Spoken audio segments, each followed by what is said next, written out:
भगवते वासुदेवाय नमः। जय श्री कृष्णा, राधे राधे।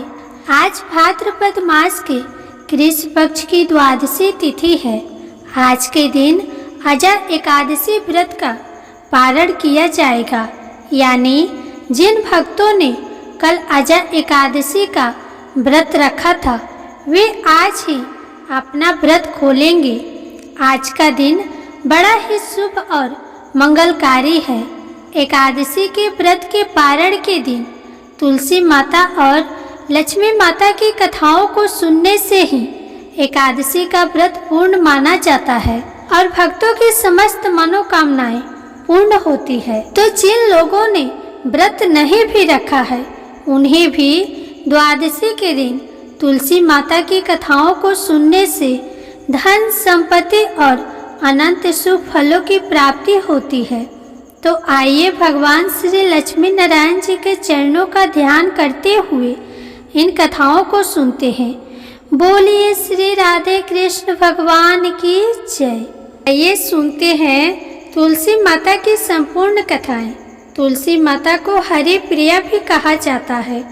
जितना भगवान श्री हरि विष्णु सोने चांदी हीरे मोती और रत्नों से प्रसन्न नहीं होते, उतना सिर्फ तुलसी दल से प्रसन्न हो जाते हैं। सच्ची श्रद्धा भाव से तुलसी दल भगवान विष्णु को अर्पित करने से मनुष्य के सभी संकट कट जाते हैं और मनोकामनाओं की पूर्ति होती है।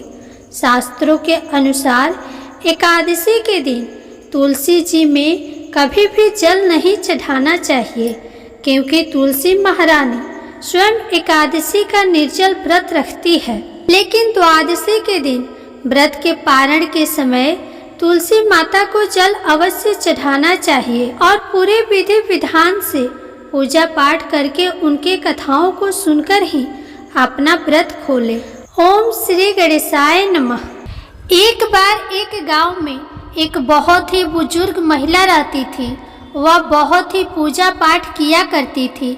वह रोज तुलसी माँ की पूजा करती थी और वह बुजुर्ग महिला रोज तुलसी माता से कहती, हे तुलसी माँ, तुम मुझे बहू दे, पीताम्बर की धोती दे, मीठा मीठा घास दे, बैकुंठ में वास दे, चटक की चाल दे, पटक की मौत दे, चंदन का काठ दे, रानी सा राज दे, दाल भात का भोजन दे, ग्यारस की मौत दे और कृष्ण जी का कंधा दे।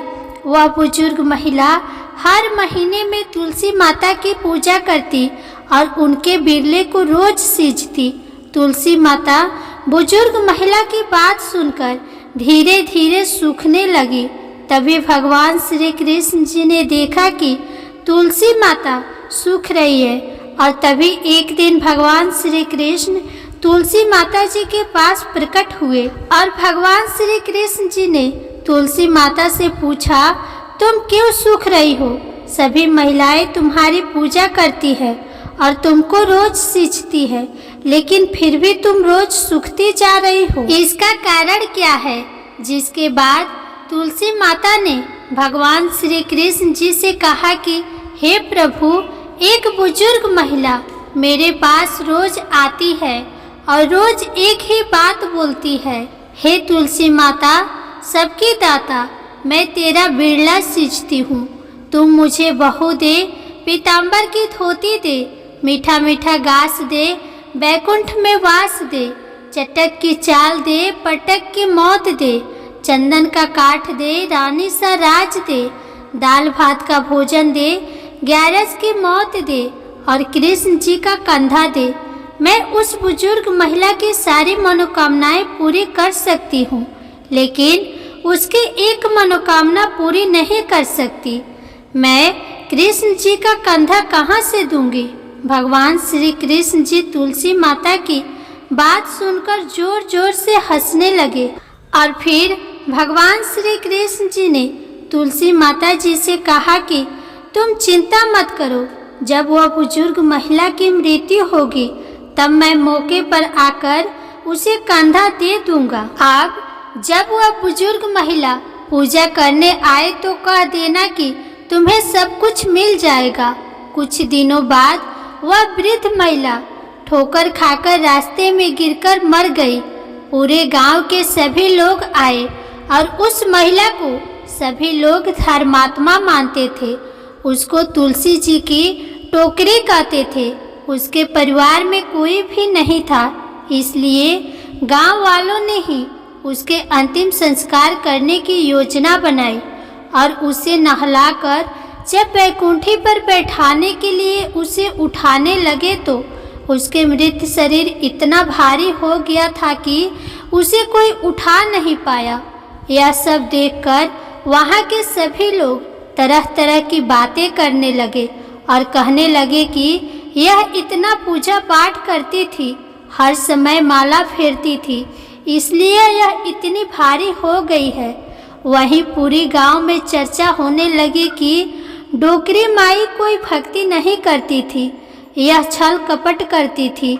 हम जिसे धर्मात्मा समझते थे वह पापी है जो कि किसी से भी नहीं उठ पा रही है।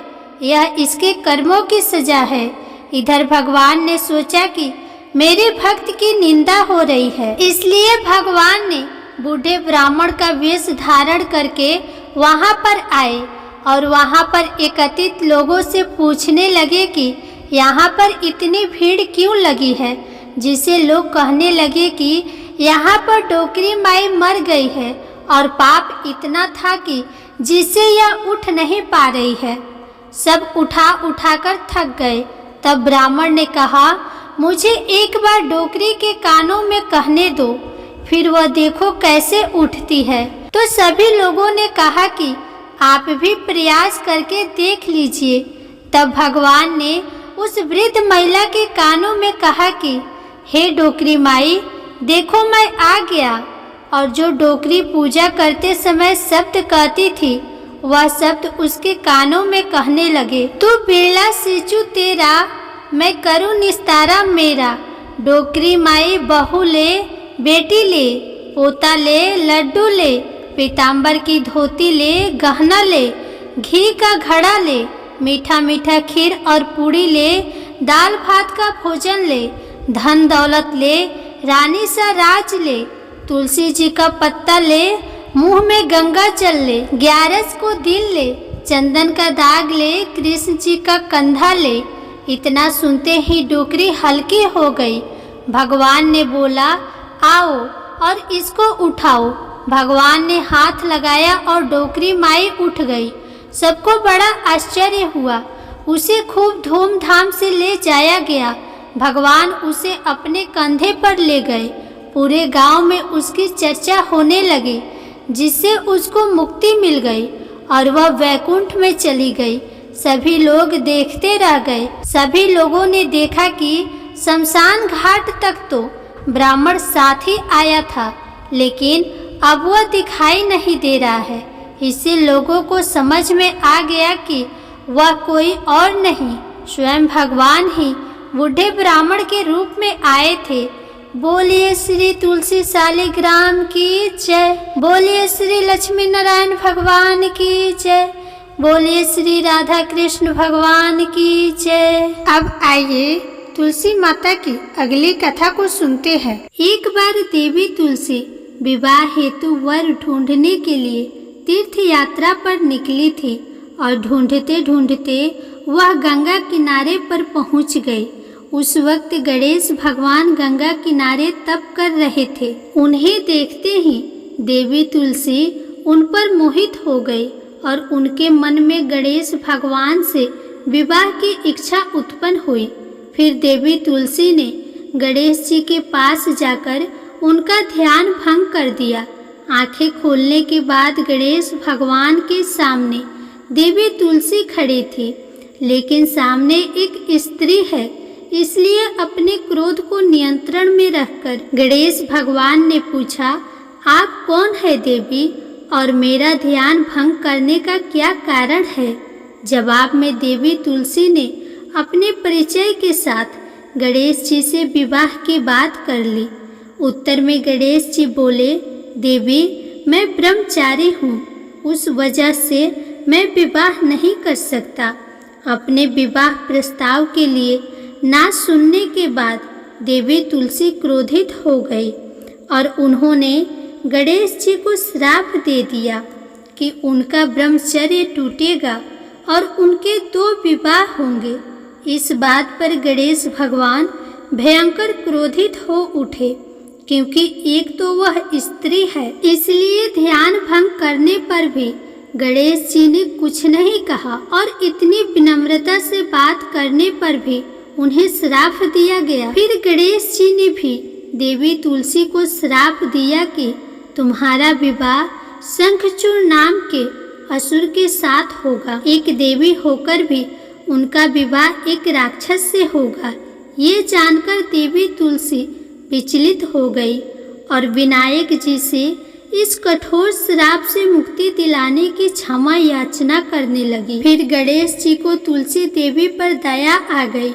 वह बोले कि मेरा श्राप तो बदल नहीं सकता, वह तो सच होकर ही रहेगा, लेकिन अगले जन्म में तुम एक पेड़ बनोगे और भगवान विष्णु जी की अति प्रिय होगी। उनकी पूजा में भी तुम्हारा एक महत्वपूर्ण स्थान होगा और कलयुग के इंसान को तुम मोक्ष का मार्ग दिखाओगी।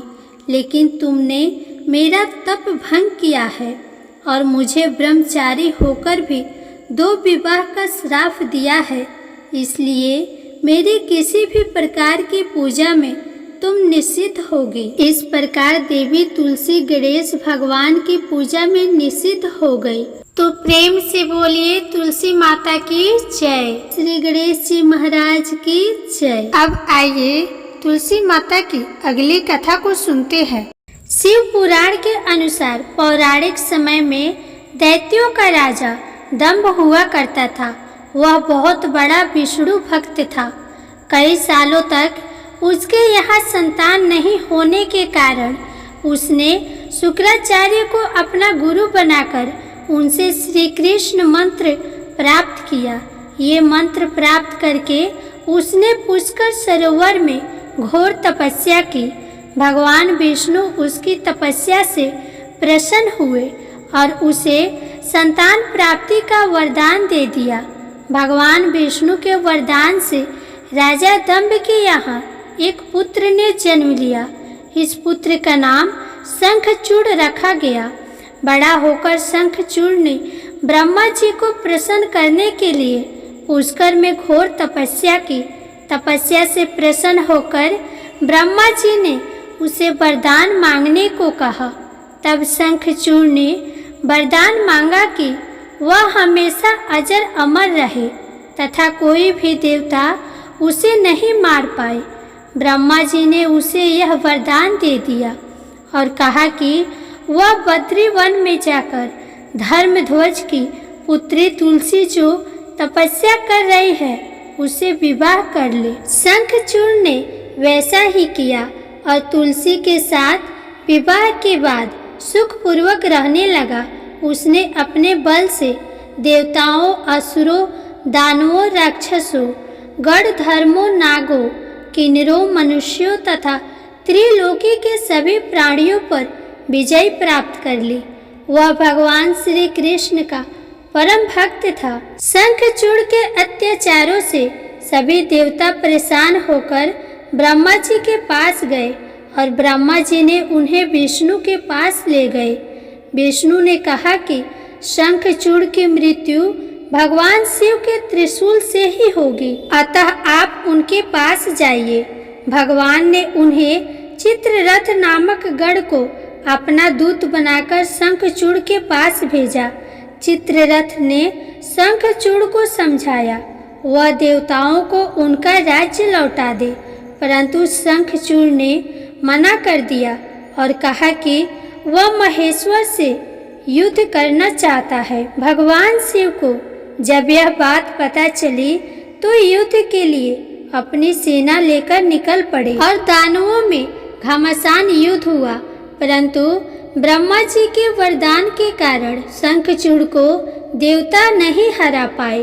भगवान शिव ने शंखचूड़ का वध करने के लिए जैसे ही अपना त्रिशूल उठाया तभी आकाशवाणी हुई कि जब तक शंखचूड़ के हाथ में श्री हरि का कवच है और उसकी पत्नी का सतीत्व अखंडित है, तब तक इसका वध असंभव है। आकाशवाणी सुनकर भगवान विष्णु वृद्ध ब्राह्मण का रूप धारण कर शंखचूड़ के पास गए और उससे श्री हरि कवच दान में मांग लिया। शंखचूड़ ने वह कवच बिना किसी संकोच के दान कर दिया। शंखचूड़ का रूप बनाकर तुलसी के पास गए। शंखचूड़ रूपी भगवान विष्णु ने तुलसी के महल के द्वार पर जाकर अपने विजय होने की सूचना दी। यह सुनकर तुलसी बहुत प्रसन्न हुई और पति रूप में आए भगवान का पूजन किया। ऐसा करते ही तुलसी का सतीत्व तो खंडित हो गया और भगवान शिव ने अपने त्रिशूल से शंखचूड़ का वध कर दिया। जब तुलसी को ये बात पता चली कि वे उनके पति नहीं हैं बल्कि वे भगवान विष्णु हैं, तो क्रोध में आकर तुलसी जी ने कहा, आपने छल पूर्वक मेरा धर्म भ्रष्ट किया है और मेरे पति को मार डाला, अतः मैं आपको श्राप देती हूँ कि आप पसाड़ होकर धरती पर रहे। तब तक भगवान विष्णु ने कहा कि देवी, तुम मेरे लिए भारतवर्ष में रहकर बहुत वर्ष तक तपस्या कर चुकी हो। तुम्हारा यह शरीर नदी रूप में बदलकर गंडकी नामक नदी के रूप में प्रस्तुत होगा। तुम पुष्पों में श्रेष्ठ तुलसी का वृक्ष बन जाओगी और सदा मेरे साथ रहोगी। तुम्हारे श्राप को सत्य करने के लिए मैं पसाड़ शालिग्राम बनकर रहूंगा। गंडकी नदी के तट पर मेरा वास होगा। प्रेम से बोलिए भगवान विष्णु और तुलसी माता की जय। अब सुनिए लप्सी और तपसी की कहानी। एक लप्सी था, एक तपसी था। तपसी हमेशा भगवान की तपस्या करता था, लेकिन उसे चोरी करने की आदत थी। लप्सी हमेशा सवा सेर की लप्सी बनाता और सबसे पहले भगवान को भोग लगाता, उसके बाद में स्वयं भोजन करता। दोनों भाइयों का यही नियम था। एक दिन किसी बात को लेकर दोनों भाइयों में कहा सुनी हो गई। तपसी कहने लगा कि मैं रोजाना भगवान की तपस्या करता हूँ, इसीलिए मैं बड़ा हूँ। तो लप्सी बोला कि मैं रोज भगवान को सवा सेर का लप्सी का भोग लगाता हूँ, इसीलिए मैं बड़ा हूँ। ऐसा कहते हुए दोनों जोर जोर से लड़ने लगे। तभी वहाँ से नारद जी गुजर रहे थे। दोनों को लड़ता हुआ देखकर वहाँ आए और उनसे पूछा कि तुम दोनों लड़ क्यों रहे हो। तो दोनों ने अपने आप को बड़ा बताया और साथ में बड़ा होने का कारण भी बताया। तो नारद जी बोले कि इसका फैसला मैं कर दूंगा, कल आकर बता दूंगा कि कौन बड़ा है। दूसरे दिन लप्सी और तपसी नहाकर अपने रोज की भक्ति करने आए तो नारद जी ने छुपकर 1.25 करोड़ की एक एक अंगूठी उन दोनों के आगे रख दी। जैसे ही भक्ति करते हुए तपसी की नज़र उस अंगूठी पर पड़ी तो उसने चुपचाप से उठाई और अपने पैर के नीचे दबा दी। लप्सी की नज़र अंगूठी पर पड़ी, लेकिन उसने ध्यान नहीं दिया। उसने पहले भगवान को भोग लगाया और फिर स्वयं भोजन करने के लिए बैठ गया। थोड़ी ही देर बाद नारद जी सामने आए तो दोनों ने पूछा कि अब बताओ हम दोनों में से कौन बड़ा है। तो नारद जी ने तपसी से कहा, तपस्या तो तुम करते हो, इतनी तपस्या करने के बाद भी तुम्हारी चोरी करने की आदत नहीं गई। यह अंगूठी मैंने ही तुम दोनों के आगे रखी थी। मैं ये देखना चाहता था कि तुम दोनों में से किनके मन में लालच है, तो तूने तो अंगूठी दिखाई पड़ते ही झट से अपने पैर के नीचे दबा ली। लेकिन लप्सी का ध्यान अंगूठी पर जाने के बाद भी लप्सी ने अंगूठी को नहीं उठाया और ना ही ध्यान दिया। उसने सिर्फ अपने भगवान में ही ध्यान रखा, उन्हें भोग लगाया और बाद में भोजन करने लगा। इसलिए लप्सी बड़ा है और तुम्हें तुम्हारी तपस्या का कोई भी फल नहीं मिलने वाला। जितनी चाहे मर्जी तुम तपस्या कर लो, तुम्हें इसका कोई भी फल नहीं मिलेगा। तो तपसी को यह सुनकर बहुत ही दुख हुआ और वह शर्मिंदा होकर नारद जी से माफ़ी मांगने लगा कि आज तक मेरी गलती माफ़ करो और मुझे बताओ कि मेरी तपस्या का फल कैसे मिलेगा। आज के बाद कभी भी मैं चोरी नहीं करूँगा। तो नारद जी ने कहा कि यदि कोई गाय या कुत्ते के लिए रोटी नहीं बनाएगा तो उसका फल तुझे मिलेगा। यदि कोई व्यक्ति ब्राह्मण को भोजन करवाकर उसे दक्षिणा नहीं देगा तो उसका फल भी तुझे ही मिलेगा। अगर किसी को सूट साड़ी देगा और उसके साथ भेंट स्वरूप कुछ रुपये नहीं देगा तो उसका फल भी तुझे ही मिलेगा। अगर कोई व्यक्ति दिए से दिया जलाएगा तो उसका फल भी तुझे ही मिलेगा। अगर कोई औरत आंगन लिपकर चौका नहीं लिपेगी तो उसका फल भी तुझे ही मिलेगा।